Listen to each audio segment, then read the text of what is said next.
नमस्कार, आप देख रहे हैं प्राइम टीवी और मैं हूं आपके साथ नंदिनी यादव। वक्त हो गया है उत्तर प्रदेश की बड़ी खबरों का। रुक लेते हैं खबर की ओर।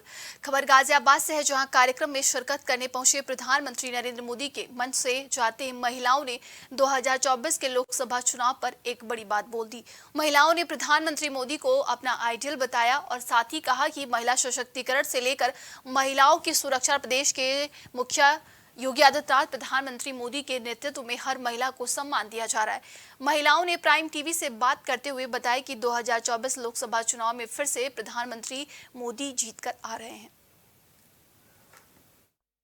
वासियों को एक बहुत बड़ी सौगात दी, जिसके बाद लगातार यहां पर मंच पर प्रधानमंत्री मोदी खुद मौजूद रहे, मुख्यमंत्री योगी आदित्यनाथ भी मौजूद रहे मंच पर।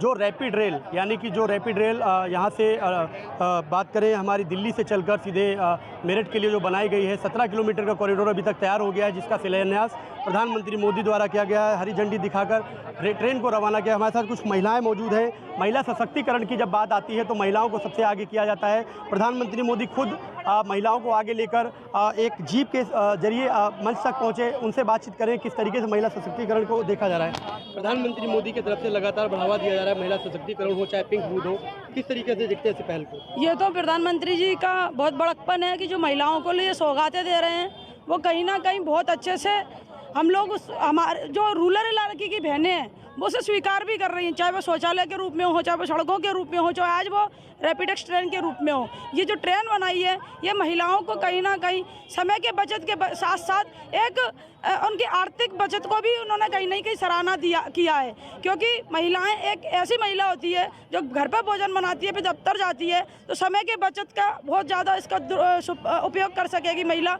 और ये सौगात जो महिलाओं को, पुरुषों को, भाइयों को, बहनों को मिली है, बहुत ही सराहनीय है। और हमारे देश के यशस्वी प्रधानमंत्री जी, आपने जो कार्य किया है वो ऐसा कार्य है जो वास्तव में किसी और सरकार में संभव नहीं था, वो केवल आपकी सरकार में संभव था। नारी शक्ति अधिनियम का जो नियम आपने बनाकर हम लोगों को दोपहर में दिया है, उसके लिए आपको कोटि कोटि धन्यवाद। धन्यवाद भाई, धन्यवाद मोदी जी को, धन्यवाद। अच्छा, विपक्ष लगातार आवाज़ उठा रहा है, बता रहा है नमो भारत के नाम से पहले जो रैपिड ट्रेन का जो नाम दिया गया था उसके बाद नाम बदल दिया गया प्रधानमंत्री की तरफ से, तो इस पर विपक्ष लगातार टिप्पणियां कर रहा है। विपक्ष का काम है टुकड़ा टुकड़ा गैंग है, ये तो ये विपक्ष का काम होता है। विपक्ष कभी किसी चीज को करे को करा नहीं कहती। कहते हैं ना कि अंधा काड़ा लूटे रबड़ी, वो वाली सिस्टम है। उनको कहीं कहीं अपनी हाथ, पहले की सरकारों में पहले चाचा भतीजों की जेब भरा करते थे। आज हमारे मोदी जी का जो परिवार है वो देश की 140 करोड़ जनता है, और वही जनता आज मोदी जी का सराहना कर रही है। 2024 हमारे सर पर ताज पर बैठेंगी, वही हमारे सरकार बन के वापस आएंगे। विपक्ष का काम है इन बातों पर ध्यान मत दो, मोदी जी को आगे लाओ। भारत माता की जय, हर हर मोदी। मोदी जी ने ये भी मंच से कहा कि जो मेरठ का जो रह गया बाकी का कॉरिडोर, उसका भी शिलान्यास करेंगे आके। अभी मंच पे बातचीत करी और किस तरीके से देखते हैं महिलाओं के सम्मान को लेकर बात हो, या महिला पिंक बूथ को लेकर बात हो, महिला सशक्तिकरण की बात हो, तो किस तरीके से देखते हैं? देखिए, सारी महिलाएं बीजेपी सरकार से बहुत खुश है। मुझे नहीं लगता किसी महिला को कोई दिक्कत होगी कि महिलाओं के लिए जो सम्मान और आत्मरक्षा के लिए मोदी जी ने कार्य किया है वो आज तक किसी भी सरकार ने नहीं किया। सभी लोग जानते हैं कि आज तक लूट की सरकार रही है, ये पहली बार हुआ है कि पूरे देश के लिए काम हो रहा है, उसमें बच्चों के लिए, बहनों के लिए और हर तरह की समाज के लिए कार्य हो रहा है। तो हम सब मोदी जी को बहुत धन्यवाद करते हैं, उन्हें अपना सहयोग देते हैं, और हम उनसे वादा करते हैं कि पूरी महिलाएं कदम से कदम और कंधे से कंधा मिला के उनके साथ खड़े होंगे, क्योंकि जो सम्मान मोदी सरकार ने हमारी भारतीय महिलाओं को दिया है वो आज तक किसी ने भी नहीं दिया। इसके लिए हम कोटि कोटि धन्यवाद करते हैं मोदी जी का, बहुत बहुत धन्यवाद। 2024 का भी चुनाव नज़दीक आ रहा है, किस तरीके से देखते हैं इलेक्शन? क्योंकि लगातार जो विपक्ष है वो टिप्पणियां कर रहा है, कई सारी बातें विपक्ष लगातार कहता आ रहा है, और जो मोदी जी जो भी कार्य कर रहे हैं उसको लेकर भी टिप्पणियां की जाती हैं। सबसे पहले तो मोदी जी को और योगी जी को नमस्कार, बहुत बहुत धन्यवाद। और जो भी काम किए हैं बहुत अच्छा कर रहे हैं, हम लोग का पूरा सहयोग उनके साथ है, पूरे लेडीज़ के सहयोग साथ है, और उनके लिए बहुत बहुत धन्यवाद। हाँ, बहुत अच्छे काम कर रहे हैं, और ना कोई किया है ना कोई करेगा, ये भी है। कोई आगे भी हमको नहीं दिख रहा है कि कोई करने वाला है। अगर हाँ कोई इसमें गलती करके उनको दूसरे को जिता रहे हैं तो अपने गड्ढा दे रहे हैं, अपने लिए गड्ढा खोद रहे हैं। मोदी जी से अच्छा काम कोई करने वाला नहीं है, ना कोई किया है। इतना खुल के महिला नहीं रहती थी, सामने नहीं। लेकिन गठबंधन तो बहुत बड़ा है, बताया जा रहा है इंडिया गठबंधन है, मोदी जी को हरा देंगे 2024 में, सभी लोग एकजुट हो चुके हैं। कैसे, क्या देखते हैं? मैं अगर अपनी उत्तर प्रदेश की भाषा में कहूँ तो अगर कहा जाए 56 इंच का जो सीना है वो सिर्फ मोदी जी का है, और 75 साल लग गए एक महिला को ज़मीन से आसमान तक बिठाने के लिए, और मोदी जी ने ये काम सिर्फ 12 या 13 साल के अंदर करके दिखा दिया। और एक माँ होने के नाते मैं सिर्फ इतना ही कहना चाहूँगी कि हमारे यहाँ भ्रूण हत्या होने लगी थी, बहुत ज़्यादा स्तर बढ़ गया था। अगर उसकी परसेंटेज हम देखें आज की डेट में, महिलाओं के लिए सबसे बड़ा सुरक्षा का कारण वो हो गया है। आज की डेट में अगर मैं कहूँ मोदी जी के लिए, तो मोदी जी ने हम महिलाओं के लिए माँ की तरह, अगर मैं सोचूं, पेट में आने का बच्ची के, एक छोटी बच्ची के पेट में आने से लेकर उसकी शादी, उसके विवाह, उसकी विधवा होने तक, उसके पूरे जीवन यापन के लिए उन्होंने हर योजना बना दी है, और 53 योजनाएं सिर्फ और सिर्फ हमारी महिलाओं के लिए। विपक्ष तो कह रहा है महंगाई बढ़ती जा रही है, मोदी जी कुछ कर नहीं रहे, महिलाओं के लिए कुछ नहीं कर रहे हैं, आप कैसे देख रहे हैं? अगर आप ये कहते हैं कि महिलाओं के लिए नहीं कर रहे, तो मेरे पीछे इतनी बड़ी महिला शक्ति खड़ी हुई है, वो बता पाएगी कि महिलाओं के लिए जो एक प्रधानमंत्री ने पिछले 75 साल में आज तक किसी ने नहीं किया, महिलाओं के बारे में नहीं सोचा, वो हमारे मोदी जी ने सोचा है। तो मोदी जी मोदी जी तमाम महिला सशक्तिकरण है, वो महिलाएं हैं जो खास तौर पर अभी प्रोग्राम को अटेंड कर आई हैं यहाँ पर। उसके बाद लगातार जो अब दौर चल रहा है, इस समय पर प्रधानमंत्री मोदी खुद यहाँ से अभी रवाना हुए हैं, दिल्ली के लिए रवाना हुए हैं, और लगातार महिलाओं को कहना है कि जो भाजपा सरकार ने महिलाओं के लिए किया है, अभी तक किसी सरकार ने ऐसा नहीं किया है। 2024 का जो लोकसभा चुनाव है उसको भी काफ़ी अहम माना जा रहा है, ताकि महिलाएं जो हैं खास तौर पर जिस तरीके से जो मोदी की जो नीतियां चल रही हैं, मोदी के जो प्लान है, मोदी की जो कूटनीति है खास तौर पर, उसकी बहुत सराहना हो रही है। लगातार महिलाओं के यहाँ जो उमड़ी भीड़ देखी आपने, किस तरीके से महिलाओं ने बेबाकी से जवाब दिया और प्रधानमंत्री मोदी की प्रशंसा भी की। गाजियाबाद से प्राइम टीवी के लिए प्रवीण मिश्रा। खबर देवरिया से है, जहां भाजपा ने वोटर चेतना अभियान की बैठक की और 2024 लोकसभा चुनाव पर इस बैठक का आयोजन किया गया। इस बैठक में भाजपा अनुसूचित जनजाति मोर्चा के प्रदेश अध्यक्ष संजय गौड़, सदर ब्लॉक प्रमुख पवन कुमार गुप्ता ने भाग लिया। भाजपा अनुसूचित जनजाति मोर्चा के प्रदेश अध्यक्ष संजय गौड़ ने बताया कि यह वोटर चेतना की बैठक है।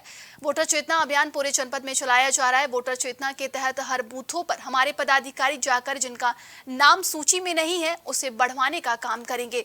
भारतीय जनता पार्टी सबका साथ, सबके विश्वास पर काम करती है और हमें पूर्ण विश्वास है कि इस बार भी भारतीय जनता पार्टी पूर्ण बहुमत से सरकार बनाएगी। इस समय हमारे साथ प्रदेश अध्यक्ष मौजूद हैं अनुसूचित जनजाति के, उनसे जानेंगे कि किस प्रकार की बैठक है और 2024 में लोकसभा चुनाव के लेकर क्या तैयारी है।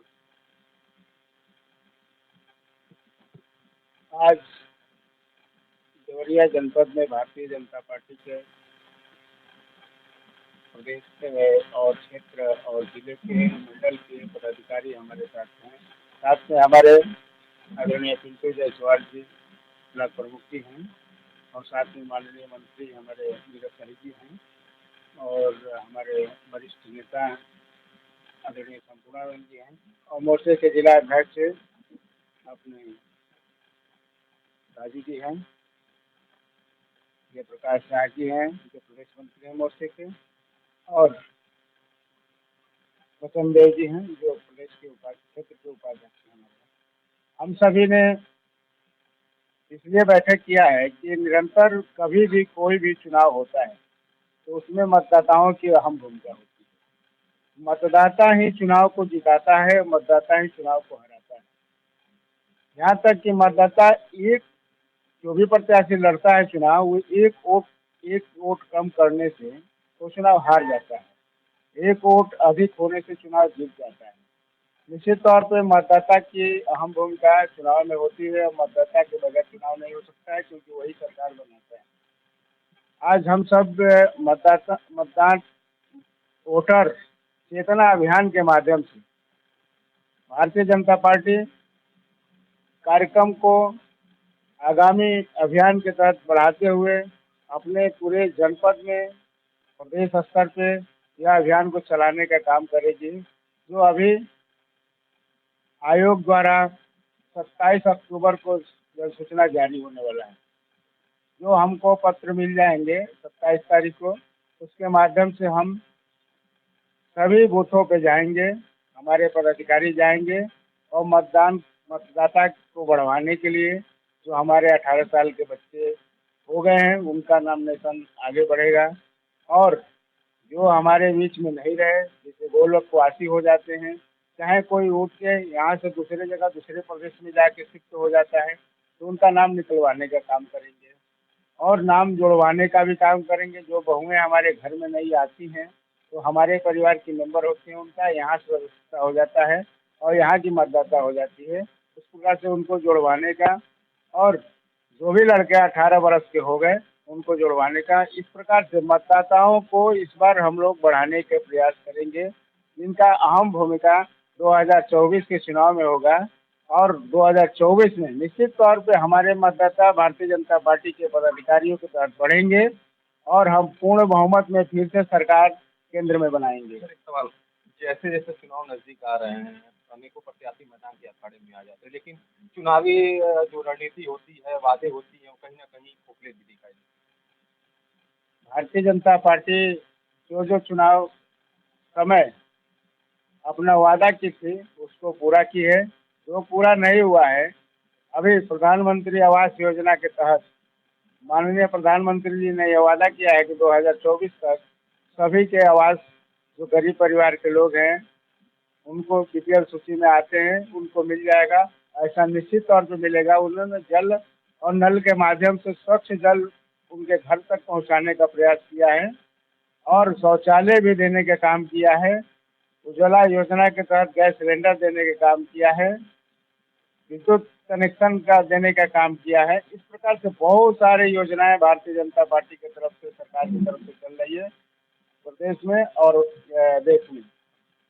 इससे हमें, हमारे जो मतदाता हैं, ग्रामीण स्तर पे, शहर स्तर पे, सभी को भरोसा भारतीय जनता पार्टी पे है और किसी के बीच जाने पर हमको भारतीय जनता पार्टी का बुराई नहीं सुनने को मिलता है। वो तारीफ भी करते हैं कि फिर से नरेंद्र मोदी ही प्रधानमंत्री बनेंगे। ये सबका आशीर्वाद उनको मिल रहा है पूरे देश भर से, ग्रामीण स्तर पे, शहर स्तर पे। हैं। एक महत्वपूर्ण जानकारी दीजिए, जैसे सपा के लोग बता रहे हैं कि बीजेपी इस समय ब्राह्मणवादी जाति समीकरण देने का काम कर रही है, लगातार ये ह्यूमन समाज में जा रहा है, सर इस पे आप क्या कहेंगे? भारतीय जनता पार्टी में जातिवादी व्यवस्था नहीं रही। जातिवादी व्यवस्था अगर होती तो हमारे प्रभारी रहे लक्ष्मण आचार्य जी, जो खरवार समाज से आते हैं, वो अभी सिक्किम के राज्यपाल बनाए गए। कुछ ही दिन पहले, 5-6 साल पहले, हमारे जनपद से सकलदीप राजभर जी को राजभर समाज से उठा के राज्यसभा भेजा गया। इस प्रकार से बहुत सारे ऐसे पदाधिकारी हैं जिनको सरकारों में भेजने का काम भारतीय जनता पार्टी की है। अभी भारतीय जनता पार्टी ने प्रदेश का अध्यक्ष पिछड़ा वर्ग से बनाया है, आदरणीय प्रदेश के अध्यक्ष भूपेंद्र चौधरी जी हैं। अगर ब्राह्मणवादी मानसिकता होती तो इस प्रकार का प्रदेश में और क्षेत्र में सभी पद ब्राह्मण के होते, निचले स्तर पर भले उनके कार्यकर्ता दूसरे पद के होते। सर, एक और सवाल, सर ये जो बुलडोजर की बात की जाती है योगी जी द्वारा, लोग बताते हैं कि SC ST OBC केवल बुलडोजर चलती है और पंडित पे बुलडोजर नहीं चलती, पंडित जी लोग पे बुलडोजर की कार्रवाई नहीं होती। ये कहने की बातें हैं। ये विपक्ष कहता है कि पंडित जी लोगों पे कार्रवाई नहीं होती है, लेकिन विकास दुबे भी ब्राह्मण थे, वो अपराधी थे, ब्राह्मण थे लेकिन वो अपराधी थे, उनपे भी कार्रवाई हुई, उनपे भी, उनके घरों पे भी बुलडोजर चला। ऐसा देखने को मिला और आप लोगों के माध्यम से पूरा देश नहीं, पूरा विश्व जाना। ऐसे सारे समाज में विपक्ष के लोग गलतफहमियां फैलाने का काम करते हैं कि भारतीय जनता पार्टी केवल ब्राह्मणों की सरकार है, ब्राह्मणों के लिए काम करती है। ऐसा कुछ भी नहीं है। ये केवल वर्गलाने का काम किया जा रहा है, जबकि भारतीय जनता पार्टी स्वच्छ निर्णय, पानी का पानी, दूध का दूध, साफ निर्णय करती है। योगी जी और माननीय मोदी जी इस प्रकार के ऐसा व्यक्तित्व रखते हैं कि इसीलिए उनका देश में और पूरे राष्ट्र में उनका पूजा हो रहा है और उनको पूरे देश के लोग आह्वान कर रहे हैं कि हमारे देश में आए आदरणीय नरेंद्र भाई मोदी जी को। और पूरे देश में अपने प्रदेश के मुखिया आदरणीय योगी आदित्यनाथ जी का चर्चा है पूरे प्रदेशों में कि सबसे अच्छा प्रदेश चलाने वाला कोई अगर मुख्यमंत्री है तो योगी आदित्यनाथ जी हैं, जो उत्तर प्रदेश में बुलडोजर चला के, अभियान चलाकर माफियाओं को, जो भू माफिया थे, उनको अंदर कर दिए हैं। कोई अपराध नहीं है। इस समय हमारी बहन बेटियां बाहर निकलती हैं, एकदम ठीक जाती हैं और अच्छे से घर आ जाती हैं, स्कूल बेटियां जाती हैं और स्वतंत्र होकर घर आ जाती है।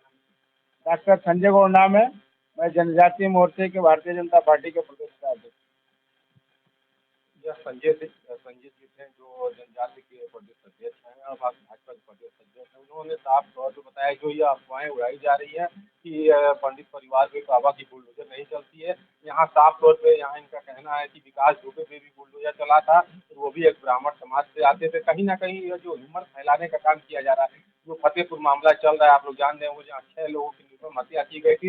इस मामले में अनेकों जाति समीकरण सामने आ रहे थे। इसी पे हम प्रदेश सदस्य से बात किए हैं और उन्हें इसकी जानकारी की साझा की है। मैं प्राइम टीवी से रवि रावत देवरी। खबर उत्तर प्रदेश के हरदोई जिले से है, जहां आज समाजवादी पार्टी के 2 दिवसीय प्रशिक्षण कार्यक्रम में पहुंचे समाजवादी पार्टी के नेता शिवपाल यादव ने आज कांग्रेस के प्रदेश अध्यक्ष अजय राय और अखिलेश यादव के बीच बयानबाजी को लेकर अपनी प्रतिक्रिया दी है। उन्होंने कांग्रेस को लेकर कहा कि कांग्रेस की जिम्मेदारी बनती है कि मध्य प्रदेश में अपने वादे पर अडिग रहे और अपने छोटे नेताओं के बोलने पर रोक लगाए। अगर भारतीय जनता पार्टी को हटाना है तो उसे सभी विपक्ष के लोगों को इकट्ठा करके इंडिया गठबंधन को मजबूत करना चाहिए। वहीं उन्होंने ओम प्रकाश राजभर पर भी हमला बोला। इसके अलावा सपा नेता आजम खान को लेकर उन्होंने कहा कि उनको प्रताड़ित किया जा रहा है। समाजवादी पार्टी हर तरीके से आजम खान के साथ है।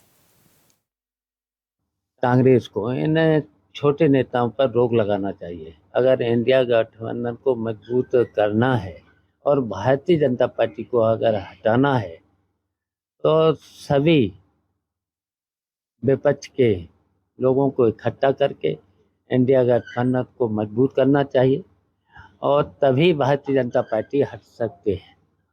अगर भारतीय जनता पार्टी को कांग्रेस को हटाना है तो फिर सबको इकट्ठा करें और फिर जो मध्य प्रदेश में जो वादा किया था उस पर अडिग रहना चाहिए था, तो तभी इंडिया गठबंधन मजबूत होगा और तभी भारतीय जनता पार्टी को हटाया जा सकता है।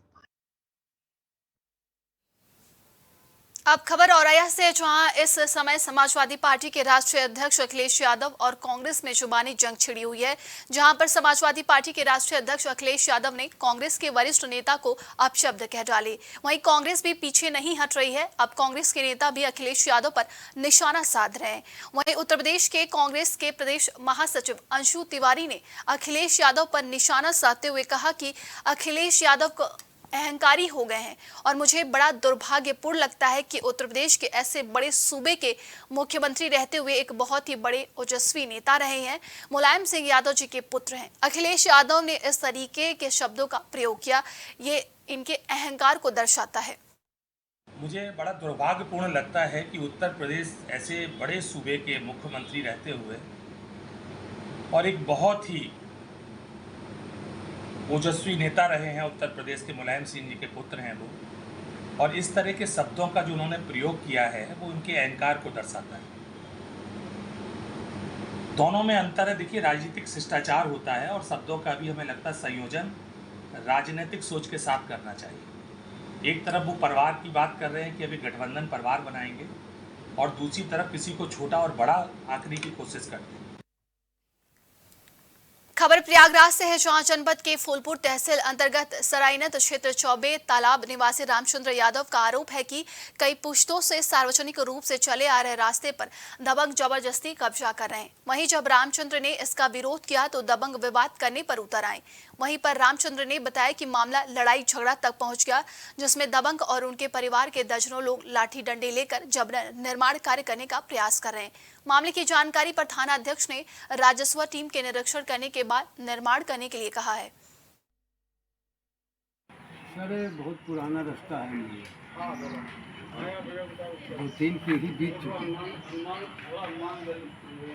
रास्ता बहुत पुराना है, धर्मंतरी से रास्ता और पानी तालाब में दोनों बंद कर देता है। खबर गाजीपुर से है, जहां व्यापारी नेता की जमीन जबरन हड़पने के मामले में माफिया मुख्तार अंसारी के खिलाफ दर्ज केस में आज सुनवाई हुई। गाजीपुर एमपी एमएलए कोर्ट में इस मामले की सुनवाई हुई। इस दौरान मुख्तार अंसारी और उसका बेटा अब्बास अंसारी वर्चुअल कोर्ट के सामने पेश हुए। मामले में अन्य आरोपी मुख्तार के साले आतिफ रजा और अनवर शहजाद की कोर्ट में वर्चुअली पेशी हुई। वर्तमान में मुख्तार बांदा जेल जबकि अब्बास कासगंज जेल में बंद है। मामले में कोर्ट ने 2 नवंबर को अगली तारीख तय की है। साल 2012 में मुख्तार ने व्यापारी नेता अबू फखर से जमीन खरीदने का दावा किया था, जबकि 2023 में व्यापारी नेता अबू फखर ने मुख्तार के खिलाफ जमीन जबरन हड़पने का केस दर्ज कराया है। मामला है सीजीएम महोदय की कोर्ट में, इसमें जो है एक अबू फखर खां जो है पूर्व नगर अध्यक्ष रहे हैं गाजीपुर के कोतवाली थाना में, उन्होंने एफआईआर दर्ज करवाया है, जिसमें कि उन्होंने दिखाया है कि 2012 में जो है अब्बास अंसारी के नाम से जो है उनकी ज़मीन जो है रौजा पर ज़बरदस्ती मतलब की रजिस्ट्री करा दी गई है और उसका मतलब कोई वो पैसा जो है प्राप्त नहीं हुआ। उनको पैसा मतलब कि मिला, उसके बाद फिर वो पैसा वो कह रहे हैं कि हमसे जो है ब्लैंक चेक के माध्यम से हमसे ले लिया गया पैसा जो है, हमारी ज़मीन का कोई पैसा नहीं मिला। उसके बाबत उन्होंने जो है 2012 का मामला दिखा करके 2023 में एफआईआर दर्ज करवाए हैं कोतवाली में। अब खबर अलीगढ़ से है, जहां अलीगढ़ के कस्बा पिलखना में पति ने 3 तलाक देकर पत्नी को घर से निकाल दिया और अपने आप को मुकदमा से बचाने के लिए पत्नी पर एक मौलाना के साथ भागने का आरोप लगाया। दरअसल अलीगढ़ के थाना अकराबाद इलाके के पिलखाना इलाके की रहने वाली महिला ने अपने पति, सास और ननद पर मारपीट करने के साथ उसे 3 तलाक देकर घर से निकालने का आरोप लगाया है। महिला फरियाद लेकर थाने पर पहुंची, जहां महिला ने पुलिस के अधिकारियों को तहरीर देकर मुकदमा दर्ज करने की मांग की है। मेरे आदमी और मेरे वो सास फास जेठ फेट वो करते, मुझे मार छेड़ते थे। फिर घर में ऐसे वो तलाक दे के मुझे निकाल दिया। फिर घर में से निकाल दिया। मेरे भाई को पता पड़ा, मेरे भाई आ गया बुलाने मुझे। फिर भाई के संग वो मेरे भाई ने सुना था 3 तलाक दे चुके हैं, सो मैं निकल मुँह ले गया था भाई चेयरमैन के हाथे में से। सो चेयरमैन को मैंने सुनाया, चेयरमैन नौकेरे थे कि अपनी बहन को कुछ दिन के लिए अपने घर ले जाओ। खबर रायबरेली से है, जहां दबंगों के हौसले बुलंद नजर आ रहे हैं। पुलिस प्रशासन का भय उनके अंदर नहीं है। ताजा मामला शहर के छजलापुर गांव का है, जहां एक रहने वाला परिवार आज पुलिस अधीक्षक के पास पहुंचा और न्याय की गुहार लगाई। दरअसल परिवार के मुताबिक उनके बगल में रहने वाले पड़ोसी तहसील प्रशासन की मिली भगत से उनके प्लॉट पर कब्जा करने की कोशिश कर रहे हैं, साथ ही जान माल की धमकी भी दे रहे हैं, जिसको लेकर आज पूरा परिवार पुलिस अधीक्षक ऑफिस पहुंचा और न्याय की गुहार लगाई है। खबर कुशीनगर से है, जहां थाना रामकोला मेहंदीगंज नहर के पास चेकिंग के दौरान पुलिस और एक अपराधी के बीच मुठभेड़ हो गई, जिसमें बदमाश के पैर में गोली लगी, जिससे बदमाश घायल हो गया। अपराधी के ऊपर कुशीनगर के अलावा कई जनपदों में दर्जनों मुकदमे दर्ज हैं। जनपद कुशीनगर में रामकोला क्षेत्र में आपको विदित है कि कल देर रात में एक संदिग्ध अपराधी की गतिविधियां वहां पर देखी गई थी। इसी क्रम में वहां पर पुलिस के द्वारा चेकिंग और बैरिकेडिंग की गई थी। यहाँ पर उस अपराधी के द्वारा पुलिस बैरिकेडिंग को तोड़ते हुए फायरिंग की गई, जिसकी जवाबी प्रत्युत्तर में आत्मरक्षा पुलिस टीम के द्वारा भी फायरिंग की गई, जिसमें ये अपराधी घायल हुआ है। इसका नाम इमामुल उर्फ बिहारी है, जो 25,000 रुपये का इनामिया है और इसके ऊपर गोरखपुर, संत कबीरनगर और कुशीनगर जनपद में लगभग 1 दर्जन से अधिक मुकदमे हैं। इस पूरे पुलिस मुठभेड़ की सबसे बड़ी विशेषता ये है कि इसका पूरा नेतृत्व महिला पुलिसकर्मियों के द्वारा किया गया है। महिलाओं की 5 लोगों की टीम ने इसको पूरे मुठभेड़ को अंजाम दिया है और इस शातिर को तस्करों को पकड़ने में सक्रिय भूमिका निभाई है। खबर संभल से है, जहां चंदौसी की रहने वाली एक विवाहिता की 15 वर्ष पूर्व शादी बरेली के फरीदपुर में हुई थी।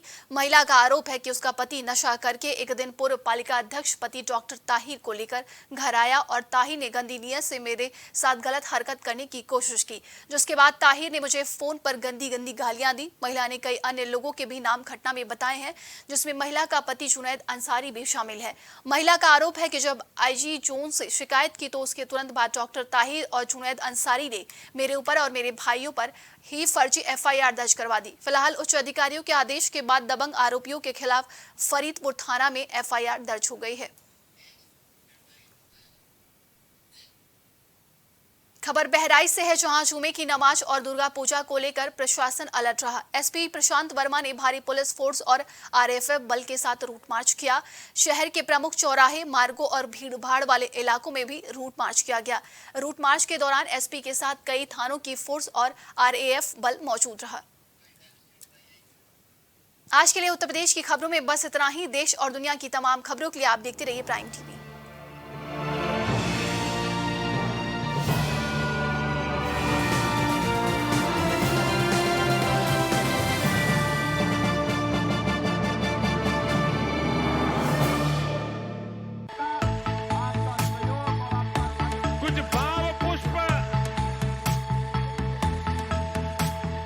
आप देख रहे हैं प्राइम टीवी, सच साहस सरोकार।